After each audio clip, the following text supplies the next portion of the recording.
What if I told you there's a housing market that is showing signs of pain now, but more importantly, was one of those early indications of housing crash in 2008? Would that get your attention? Would you like to dig in and see if there's any true similarities to maybe an impending housing crash like the GFC? Well, when in doubt, I go back to the man with all the data and all the charts, Lance Lambert. How you doing, buddy? Zuber, thank you for having me. Housing, housing, housing. Always a lot going on. And yeah, let's jump right into it. Can I share my screen? Yes, I think you can. Okay.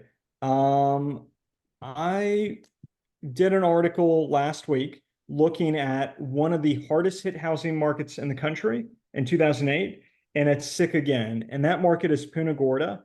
It's not a huge market. There's around, I believe it's like 200, 300,000 people in the metro area. It's down in Southwest Florida, uh, and south of Tampa. And so far, home prices there are down 9.1%.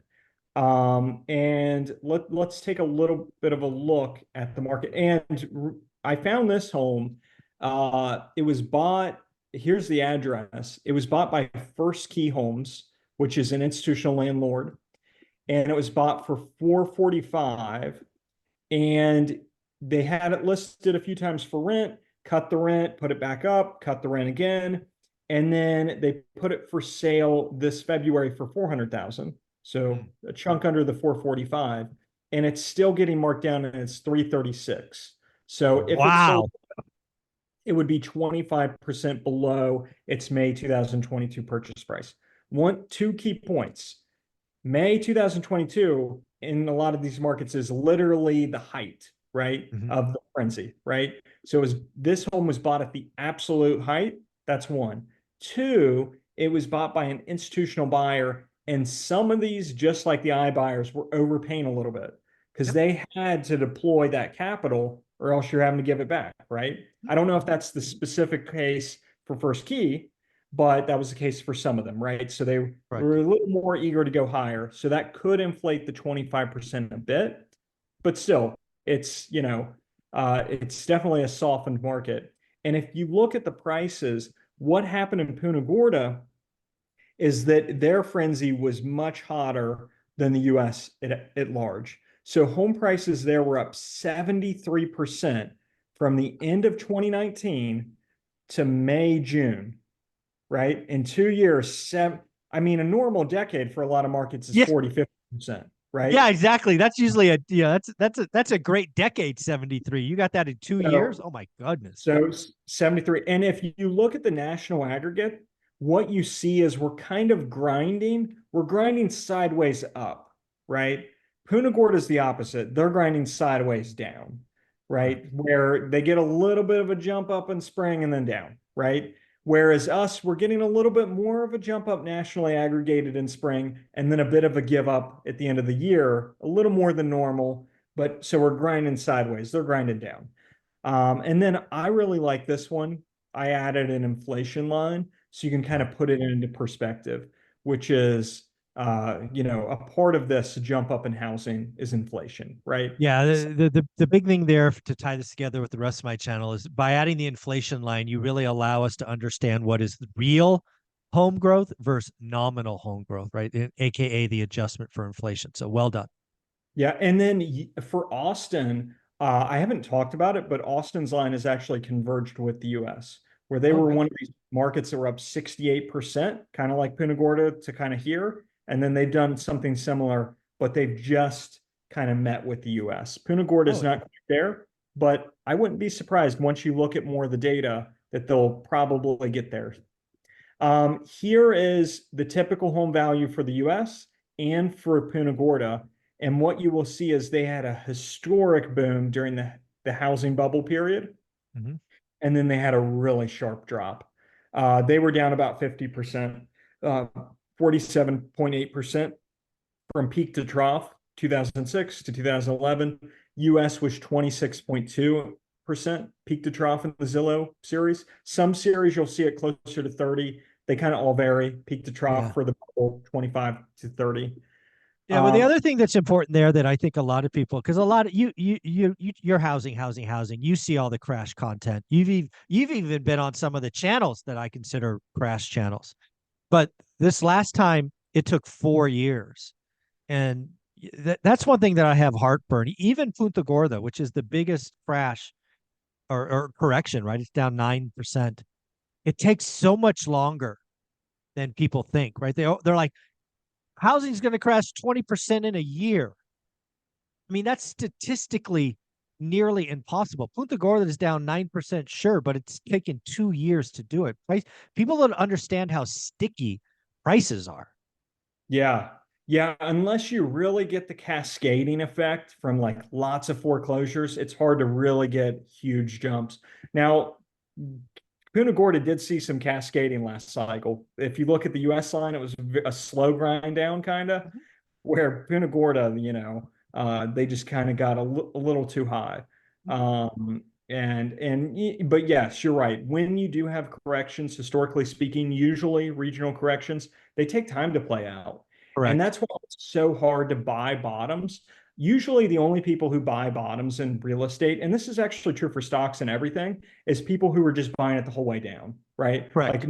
not maybe at the start of the drop, but at some point they, maybe it was 2010 they were buying, Mhm. 2011, 2012, because it's really hard to be like completely on the sidelines right Mhm. to into 2011, 2012, swoop all the way, I'm accelerate. so glad you brought that up. Again, I wrote about this in my book, One Rental at a Time. We get housing peaks, so we're out of it. We're in apartments. The market peaks. I hit a pause.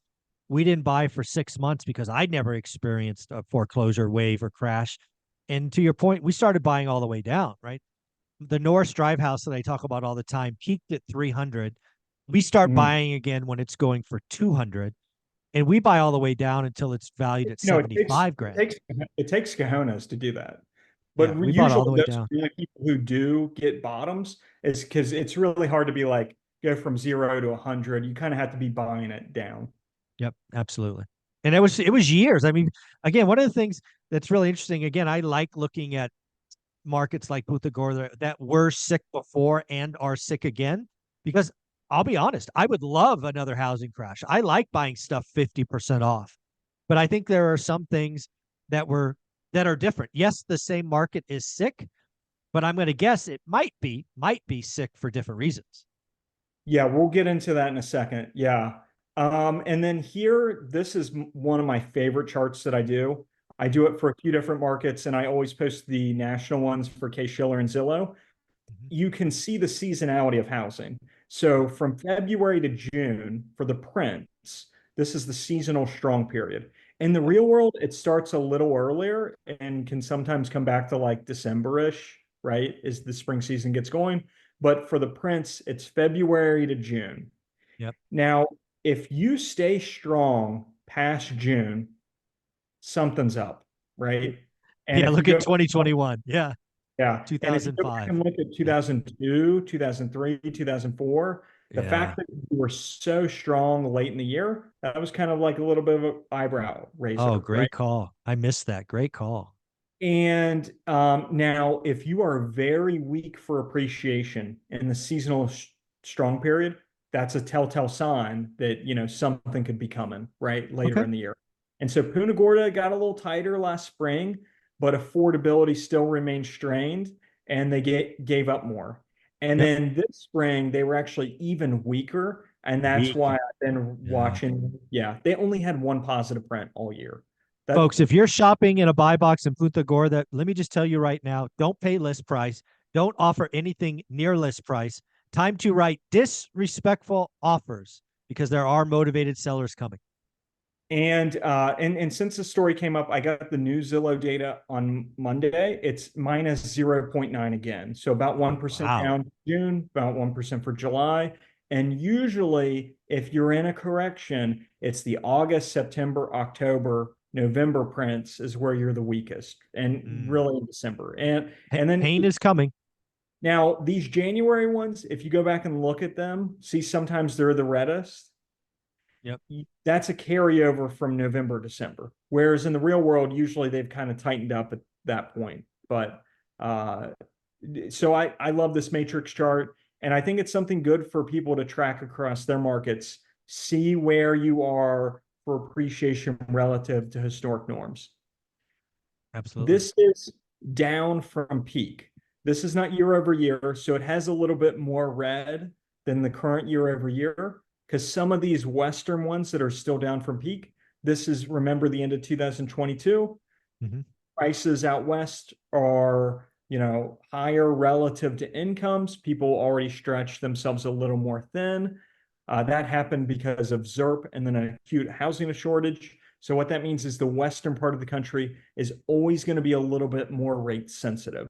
And so that explains a good number of the declines. Boise, a bit different story. Phoenix's and Austin's, they're kind of more boom towns. But if you come over here, you see in the east of the Mississippi, New Orleans and Punta Gorda are the weakest markets in the country for down from peak. And again, they've been in correction mode for, I don't know, over 24 months at this point, and they're only down Yeah. 9 points. It takes time to Yeah. work that down. Yeah. And then if you look at active inventory, this Oh, is interesting. a key thing to watch. And so the US, even though we've seen an increase for the US this year, we're still down 29% below pre-pandemic levels. So Yep. for the US, that would be like us right here, right? Mm-hmm. Relative to Mm-hmm. 2019. Punta Gorda, they're 78% above pre-pandemic inventory levels. And Yeah. so if you look at the past 2 years, they haven't barely seen the seasonality come into play. Maybe a little more this year. Maybe that's a bit of a hopeful sign. But right now, or the past 2 years, not much seasonal swing down, and they've just kind of been working their way up. Yeah. It's So for folks watching this, one of the things you should be doing in your metro, your market, is understanding where you stand active inventory to 2019. I think that is a great takeaway. Everybody should be doing. And if you don't have that data, you know who does. Lance Lambert at Resi Club. Give him a look. If you come to me, this is one of the many inventory interactives that I give out per month. I also have the monthly data for all these different markets, 3,000 counties. But this metro one is really nice. You can just zoom, you can go to any metro in the country. So Punta Gorda, let me get over here. Punta Gorda, they're 70% above pre-pandemic levels, and they have 3,600 listings. 3 years ago, at the height of the pandemic housing boom, they had 535. 500. They were just overheating. I mean, to go up 70 something percent in price, Yeah. you're just going gangbusters. And then before pre-pandemic, this is a really key number to look at, the 2019, they had 2,000 listings. Agreed, folks. Go get your 2019 number for your metro, your buy box. If you don't have it, give Resi Club a look because you know Lance has got it. And so on the opposite end of that spectrum, Bridgeport Metro, which is essentially all of Fairfield County, just outside of New York City, they're down 78% for active inventory. So That's before ridiculous. they had 6,200 listings. Now it's only 1,400. So they've still stayed fairly tight. And there's a bit of that donut effect where maybe people aren't moving out of New York as much to go to Boise or Florida or Texas, but more of them are kind of like, you know what? I need to be close to the office to make it in 1 or 2 days a week. So I can't go to the Boise's or Austins or Florida, but I can go really deep into the exurbs, somewhere where the commute wouldn't have been reasonable 5 days a week, but now 1 or 2 maybe can. Yeah. So the deep exurbs around a lot of these markets in the Midwest and Northeast have stayed more resilient. Yeah. And so there's Punta Gorda. You see them up 76%. They're even up more for active listings in Austin, which is up 39%. Oh, But wow. again, still very bifurcated across the country, despite the fact that actives are rising in most markets. Punta Gorda, one of the things that sticks out. Now let's get a little bit to the whys, right? We've talked about it, like what is happening. We've looked at the inventory. We've looked at the prices. What occurred in Punta Gorda is they saw a historic boom up in prices because a lot of people with money were moving into the market, right? A lot of the people leaving New York, California, Illinois, let's even say where I'm at in Ohio, some of these cities here, and going down to some of these, markets in the Southeast and Southwest. And so that rush in and that higher income coming in, it sent prices up even more, right? And so at the height of the pandemic housing boom, according to Moody's Analytics, which this is another interactive I do for people quarterly, they were overvalued by 55%.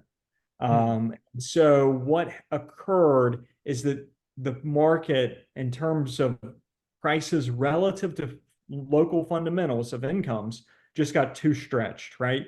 And so once rates spiked and once that migration kind of pulled back a bit and the local incomes had to support where home prices went, that kind of got the market sick, right? And so they're a sick market. Now, just being sick doesn't lead to lower prices, right? Because the market can kind of hold that for a while and it Correct. takes, some more downward pressure. And so a few things that were unique to Punta Gorda is that in September 2022, they got hit by Hurricane Ian, which is the third costliest hurricane in US history. It created just enough supply of homes that were damaged to go Yeah. onto the market. Distressed. Yep. Hmm. Yeah, added just a little bit of extra inventory. Now, the other thing is, not only did this market see the spike in home prices, not only did it see the spike in mortgage rates, but the hurricane and all these other effects have also helped to put upward pressure on home insurance premiums in Correct. Florida. And there's also the HOA wild card as well. So Mm. all it's just added to more affordability stress. Yep. And a key thing that's happening in Florida, and this isn't the only reason for Punta Gorda, but it adds a little bit to it, is the fact that Florida's had their condo market is dealing with these after effects of regulation passed following that Surfside condo collapse in Hmm. 2021. Hmm. I think it killed over 100 people. It was If I, bad. yeah, Yeah. it was bad. Um, and just going through these.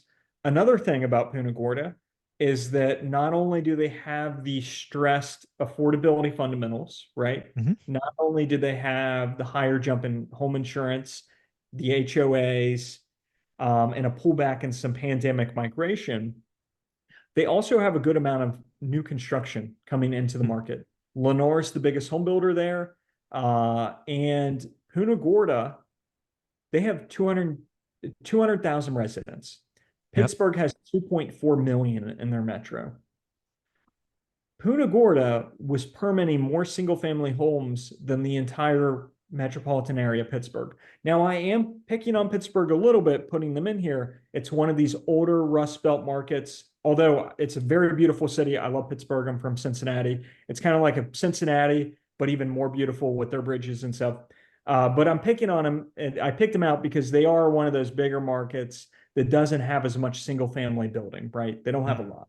And so I'm taking one of these Rust Belt markets without much, comparing it to Punta Gorda, but it is wild that a market with a tenth of the size is permanent so many homes. Yeah. And as And, this and new, just real quick, the other thing again, I'm trying to point out to folks as we started this video, Punta Gorda is one of those markets that was sick in '08 and is now sick again. So is the epic housing crash coming? We're talking about a lot of issues that make Punta Gorda unique today. I would ask you to look at this chart specifically and ask yourself what was happening in 2008. Frankly, Pittsburgh was building more homes than Punta Gorda, which you would expect. Mhm. Um, so again, Lance is bringing the fire today. This is a perfect look that maybe there's something unique about Punta Gorda, and you can't just say, "Hey, it crashed last time and everything crashed." So Punta Gorda is the canary in the coal mine, and we're about to have a national housing crash. If I had to classify Punta Gorda, it's very much a boom bust town. I mean, the fact that you can go from single family up here to zero, I mean, that's essentially zero new home, Essentially, yeah, yeah. right? I mean, that's boom bust because even in markets where you do have, um, although now that I look at the story, sorry to get sidetracked, I wonder what this story is. What happened in Pittsburgh's data? That's I'm gonna odd. guess I was gonna guess there's one or two national builders that went bankrupt and they stopped building. That would be my I guess. don't know what this is because look at it. It goes from here. That's odd. But Mhm. But anyway, to drop off like this, the only way that can happen, because even a lot across a lot of the country was a little bit more like Pittsburgh, where they fell a lot, but there was still Yeah. some building. To Yeah. do that, You basically had 9 years of no building, basically. yeah, you're a real boom bust town. Yeah. And so I go here, here's the big, oh, and so the reason this new construction supply matters is that while, single family home building isn't the core cause of Punta Gorda's correction, the influx of new construction in this strained affordability environment, combined with builders implementing aggressive affordability adjustments, such as buy downs, maybe some outright price cuts, contributes further weakness to the resale market, right? It pulls just enough buyers who would have looked at resale to new construction. So the resale inventory sits a little longer, inventory builds, right? So that's kind of how it matters. But big picture, if you look through all of this, I think you just will see that in like four different ways, Punta Gorda was in an extreme, right? Mhm. Just Mhm. like Austin was. And we are in the midst of a bifurcated housing market where some of the darlings of the pandemic housing boom, like Punta Gorda, are passing through a correction. I'd kind of still call this mild at this point, while other markets, particularly in the Northeast and Midwest, remain tight and competitive. And then some markets are really just somewhere in between. And then even within markets, I just talked to a guy who has a big brokerage in Washington, and he said the same thing that your big talking point, which is they are a buyer's market at the top and they're a seller's market at the bottom. And so Nailed it. even with markets, you can have extreme bifurcation Yep. where, the competitiveness can vary just significantly Yeah. based on what the active inventory has gotten to. Alrighty, folks. I want to hear from you. Did Lance Lampert once again deliver the fire that either A, convinced you that a national housing crash is coming because Punta Gorda is going to be just like last time and push the national, or did he show you enough reasons to make you understand that Punta Gorda is not like last time? And while it is going through pain, it doesn't mean the nation is coming. Let us know in the comments below. How did Lance do? Lance, if they wanted to check out all your great content and get access to all of this data, how do they do that? Yeah, if you go to resiclubanalytics.com, and when you get there, you'll be able to sign up for the newsletter. I do several free articles per week, lots of good data and interactives. And then, if you want more analytics on every county in the country, some zip code level reports, a lot of these metros for inventory and prices, I also have a premium tier there as well. Folks, if you want to get the data on your buy box, you got to get the premium tier. There's so much in there. Lance, you're amazing, buddy. Take care. Thank you for having me.